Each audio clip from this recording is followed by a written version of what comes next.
இது பற்றி பேசுவதற்காக இணைக்கிறார் ஓய்வு பெற்ற ராணுவ வீரர் கர்னல் கணேசன் அவர்கள். அவரிடம் பேசலாம். வணக்கம் சார். உச்சக்கட்ட போர் பதற்றமானது இந்தியா பாகிஸ்தான் இடையே கடந்த சில நாட்களாகவே நிலவி வந்தது. இந்த பதற்றம் எப்போது தணியுமோ என்ற எதிர்பார்ப்பு அனைத்து தரப்பினரிடையும் எழுந்து வந்த நிலையில் தற்போது போர் நிறுத்தத்திற்கு இந்தியா பாகிஸ்தான் ஒப்புக்கொண்டிருக்கு. இந்த அறிவிப்பை நீங்க எப்படி பார்க்கறீங்க சார்? வணக்கம். இப்ப இந்த போர் அப்படிங்கிற அந்த பதற்றமான சூழ்நிலை எங்க இருந்து ஆரம்பிச்சது அப்படிங்கிறத முதல்ல கருத்தில் கொள்ள வேண்டும். ஒரு 22 ஏப்ரல் 2025 நடந்த பகல்காம் சம்பவத்துக்கு அப்புறம், அந்த மதசாயம் பூசப்பட்ட ஒரு தீவிரவாத படுகொலைக்கு அப்புறம் இந்த போர் பதற்ற சூழ்நிலை வரைக்கும் நடந்த டெவலப்மெண்ட்ஸ் எல்லாமே நம்ம இந்த ஊடகம் வாயிலாக எல்லா ஊடகமும் மக்களுக்கும் தெரியும் என்ன நடந்தது அப்படிங்கிறது. இந்த போர் சூழல் நடந்துகிட்டு இருக்கும்போது என்ன நடந்தது அப்படிங்கிறத விட இது எதை நோக்கி நம்ம பயணிக்கிறோம் அப்படிங்கிறது தான் முக்கியமான ஒண்ணு. அது பெரும் அளவில் 2 நாட்டுக்கும் ஒரு பாதிப்பு ஏற்பட்ட விடக்கூடாதே அப்படிங்கிறதுனால உலக நாடுகள்ல சேர்ந்து அமெரிக்கா பெரிய ரோல் அதுல பிளே பண்ணி இந்த இதுக்கு வந்திருக்கு அப்படின்றத மட்டும்தான் நம்மள பாக்குறோம். ஆனா இதுக்கு பின்னாடி ஒரு பெரிய வெற்றி நம்ம நாட்டுக்கு கிடைச்சிருக்கு அப்படிங்கறத நான் தெளிவா சொல்ல விரும்புறேன்.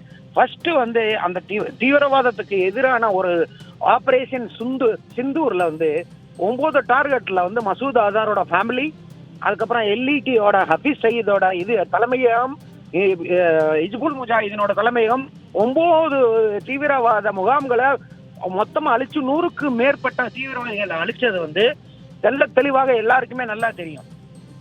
அதுக்கு அடுத்த இது என்னன்னா, டுவர்ட்ஸ் திஸ் நம்ம வரலாறுல ஒரு சில தவறுகள் செஞ்சிருந்தோம். அந்த தவறுகளை சரி பண்ணக்கூடிய ஒரு வாய்ப்பு இதை பயன்படுத்திக்கிட்டு இண்டஸ் வாட்டர் ட்ரீட்டி அப்படிங்கிறதையே நம்ம சஸ்பெண்ட் பண்ணோம். இன்னைக்கு அது அந்த சஸ்பென்ஷனை உடனடியான ரியாக்ஷன் பாகிஸ்தான் என்ன சொல்லுச்சுன்னா, இதை ஒரு ஆக்ட் ஆஃப் வாரா பாக்குறோம் அப்படின்னு சொல்லுச்சு.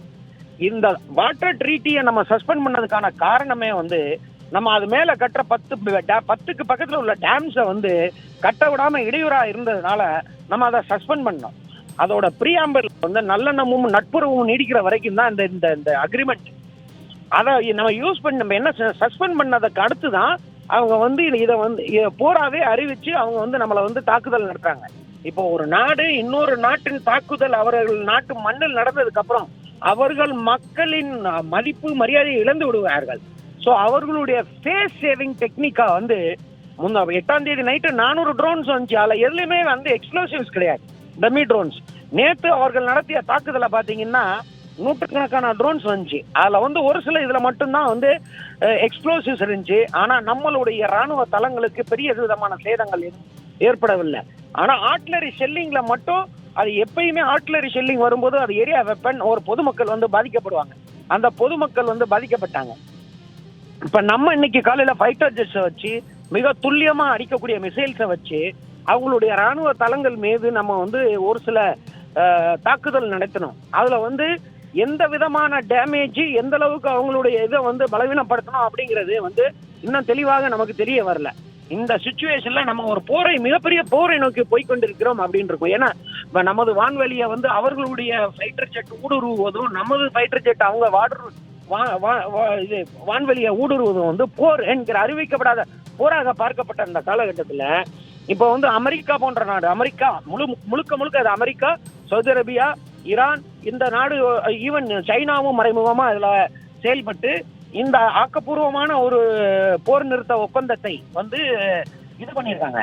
இந்த ஒப்பந்தம் எந்த விதத்துல அப்படிங்கிறது, இந்த ஒப்பந்தம் ஏதாவது கண்டிஷன்ஸ் இருக்கா?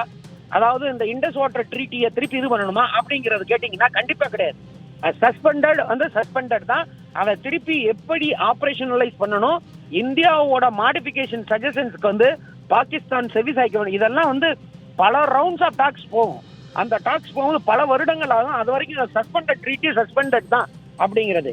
இது நாளை கழிச்சு டிஜிஎம்ஓ அவர் நம்ம ஆபரேஷன்ஸ் நம்ம அங்கிட்டு அட்டாக் பண்ணக்கூடாது, அவங்க இந்த பக்கம் அட்டாக் பண்ணக்கூடாதுங்கிறது மட்டும்தான் போர் நிறுத்த ஒப்பந்தம். மற்றபடி பாத்தீங்கன்னா இனிமேல் இந்த இண்டஸ் வாட்டர் ட்ரீட்டியை பத்தி எந்த ஒரு டச்சும் பண்ணல. இது மிகப்பெரிய வெற்றியா நான் பாக்குறேன். இது போக இன்னொரு கருத்தை நான் சொல்ல விரும்புறேன். இந்த நேரத்துல வரும் காலங்களில் எந்த ஆக்ட் ஆஃப் தீவிரவாதமும் ஏதாவது ஒரு தீவிரவாத செயல்கள் இங்கு நடத்தப்படுமே ஆனால் அதை வந்து நம்ம நாடு வந்து போராகத்தான் பார்க்கணும் அப்படிங்கிறத நான் இந்த போர் நிறுத்த ஒப்பந்தத்துக்கு அப்புறமா நமது நாடு தெள்ள தெளிவாக சொல்லியிருக்கு. ஸோ இந்த போர் நிறுத்தம் தற்போதைக்கு நமக்கு கிடைத்த மிகப்பெரிய வெற்றி. இது போர் வந்து பேரழிவு தான். போர் என்பது யாருக்கும் வெற்றி தோல் இது கிடைக்கவே கிடைக்காது. அது அழிவு தான் நடக்கும். அவங்களுக்கு பேரழிவுனா நமக்கு அழிவு. இந்த மாதிரியான ஒரு சூழல்ல இந்த போர் நிறுத்தத்தை வரவேற்கணும். நம்மளுடைய வெற்றி ஒரு விதத்துல வந்து நம்ம சந்தோஷப்பட்டு அதை வந்து வெற்றியை கொண்டாடலாம். சார், இப்போ போர் நிறுத்தத்திற்கு இரு நாடுகளுமே ஒப்புக்கொண்டிருக்கும் நிலையில் நம்ம இந்தியாவை சேர்ந்த இந்த ராணுவ தரப்பின் அடுத்த கட்ட நடவடிக்கையாக என்ன மாதிரி சார் இருக்கும்? இப்ப ராணுவம் வந்து இப்ப பாத்தீங்கன்னா ஏற்கனவே உள்ள இந்த சூழல்ல வந்து உடனே போர் நிறுத்தம் ஆயிடுச்சு அப்படின்னா இது சினிமாவில் இருக்கிற மாதிரி இம்ப்ளிமெண்ட் ஆயிடுச்சு எல்லாருமே வீட்டுக்கு போங்க அப்படின்றதெல்லாம் கிடையாது. இப்போ வந்து நம்ம டிஃபென்சிவ் அந்த டிஃபென்ஸ் வந்து ப்ரிப்பேர்ட்னஸ் வந்து அப்படி தயார் நிலையில தான் இருக்கும். இந்த டிஜி இப்போ வந்து என்ன சொன்னார் அவர் வெளியுறவுத்துறை செயலாளர் வந்து என்ன சொன்னார்னா, நாளை கழிச்சு மத்தியானம் 12 மணிக்கு நம்ம டைரக்டர் ஜெனரல் மிலிட்டரி ஆபரேஷன்ஸ் வந்து இந்த ராணுவ ரீதியான நடவடிக்கையை பத்தி அவர் ஒரு பிரஸ் ரிலீஸ் கொடுப்பார். இதோட இம்ப்ளிகேஷன் என்ன அப்படிங்கிறது. இப்ப பாத்தீங்கன்னா நம்ம வந்து இதற்கு ஊடால இன்று நைட்டோ இல்ல வரப்போற காலகட்டங்கள்ல அவங்க எதுவும் cross border shelling artillery shelling பண்ணாலோ ஏதாவது ட்ரோன்ஸோட அட்டாக் நடந்தாலோ அதாவது வேற ஏதாவது வயலேஷன் கருதப்படும்.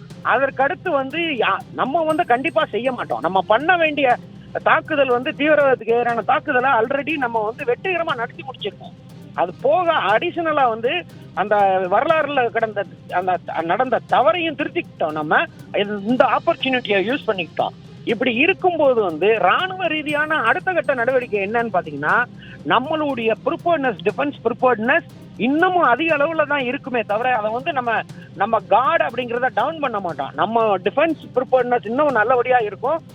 அதாவது நிலைமை இயல்பு நிலைக்கு திரும்பி அவர்கள் வந்து எல்லா விதமான நம்மளுடைய இதுக்கும் நிபந்தனைகளுக்கும் ஒப்புக்கொண்டு இந்த போர் நிறுத்தத்தை மேற்கொண்டு எடுத்து செல்வதற்கு இதாகும் போது மட்டும்தான் நம்மளுடைய சாதாரண நிலை வந்து நீடிக்கும். அது வரைக்கும் இந்த அசாதாரண சூழ்நிலை இப்போதைக்கு வந்து ஒரு டெம்பரரி சஸ்பெண்டட் இதுல தான் இருக்குமே தவிர மற்றபடி எல்லாருமே நிலைகளை வந்து விட்டுட்டு எல்லாம் திரும்பி போங்க அப்படிங்கறது எந்த ஒரு மாற்றமும் அந்த மாதிரி ஒரு மாற்றம் நடக்காது.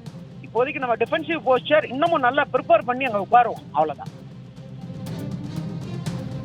சார், அப்பனா போர் பதற்றம் வந்து இப்போ தணிஞ்சிருக்கு, ஆனா இயல்பு நிலை திரும்ப கொஞ்ச நாள் ஆகும்னு சொல்லியிருக்கீங்க. எவ்வளவு நாட்கள் எடுக்கலாம் சார்? ஏன்னா இப்போ இந்த போர் பதற்றத்தின் காரணமாக விடுமுறைக்கு போனவங்களா திரும்பி கூப்பிட்டுருக்காங்க.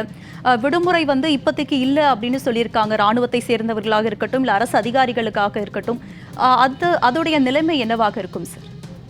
இப்ப பாத்தீங்கன்னா மேபி இதைத்தான் வந்து நம்ம வெளியுறவுத்துறை செயலாளர் என்ன சொன்னாருன்னா, இதற்கான பதில் வந்து திங்கட்கிழமை மதியானம் 12 மணிக்கு அவங்க வந்து ஒரு பிரஸ் ரிலீஸ்ல வந்து எல்லாருக்கும் மக்களுக்கு போய் இந்த செய்தி போய் சேர அளவுக்கு அவங்க பிரஸ் ரிலீஸ் கொடுப்பாங்க.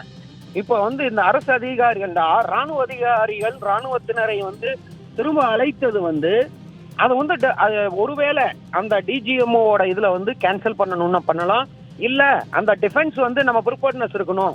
ஏன்னா இப்ப போர் நிறுத்தம் என்பது வந்து அமெரிக்க இடையூறுனால 2 டைரக்டர் ஜெனரல் மிலிட்டரி ஆபரேஷன்ஸ் வந்து ஒத்துக்கொண்டது. அதாவது தேசிய தலைமைகள் இருவரும் சேர்ந்து ஓகே நம்ம இப்போதைக்கு போர் நிறுத்தம், அடுத்த குண்டு நம்ம யாரும் ஃபயர் பண்ண வேணாம், நம்ம பேச்சுவார்த்தையில் ஈடுபடுவோம் அப்படின்னு சொல்லியிருக்காங்க.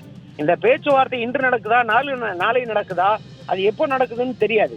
ஆனா ராணுவத்தினருக்கான ஒரு இம்ப்ளிகேஷன்ஸ் அடுத்த கட்ட நடவடிக்கை என்னங்கிறத இனிமேலு தான் வந்து முடிவெடுப்பாங்க. அந்த முடிவெடுத்து அதாவது அதிகாரப்பூர்வ அறிவிப்பு வந்து நம்ம அரசாங்கமும் வந்து தெரிவிக்கணும் எல்லாருக்கும். அதுக்கு முன்னாடி நம்மளா ஒரு யூகத்தை ஏற்படுத்தி தவறான ஒரு செய்தியை மக்களுக்கு கொண்டு போய் சேர்க்க கூடாது என்பதில் நான் ரொம்ப இதா இருக்கேன்.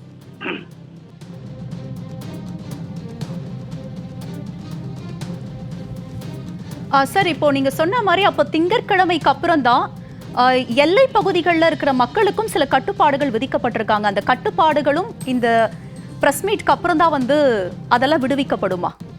கண்டிப்பான முறையில அது வரைக்கும் வந்து இந்த வந்து எந்த ஒரு ரியாக்ஷனும் வந்து இம்மிடியட்டான ரியாக்ஷன் வந்து நம்ம நாடு வந்து மேற்கொள்ளாது. இந்த ரியாக்ஷன்ஸ் வந்து பொறுத்திருந்து தான் பார்க்க வேண்டும். ஏன்னா நான் பாகிஸ்தான் என்கிற நாடு வந்து வரலாறுல வந்து எந்த அக்ரிமெண்ட்டையும் வந்து மதிச்சதே கிடையாது. அதனால வந்து இதை வந்து அவங்கள ஒரு pinch of salt, take it with pinch of சால்ட்னு சொல்லுவாங்க. ஆல்வேஸ் வந்து அதை நம்ம வந்து அவங்கள வந்து ஒரு எச்சரிக்கையோட தான் அவங்கள நம்ம டீல் பண்ணணுமே தவிர அவங்கள முழுதுமா நம்பக்கூடிய ஒரு தேசமாகவே அவருங்க இருந்ததில்லை வரலாறுல. அதனால வந்து இது கொஞ்சம் டைம் எடுத்து மெதுவா நிதானமாக அடுத்த கட்ட நடவடிக்கை, இது சாதாரண சூழ்நிலைக்கு நம்ம திரும்புறத இப்ப நோக்கி நம்ம பயணிக்கணும். அதுக்கு முன்னாடி வந்து அவசரப்பட்டு எந்த ஒரு நடவடிக்கையும் நமது அரசாங்கம் எடுக்காது என்பதில் எனக்கு தீவிர நம்பிக்கை உண்டு.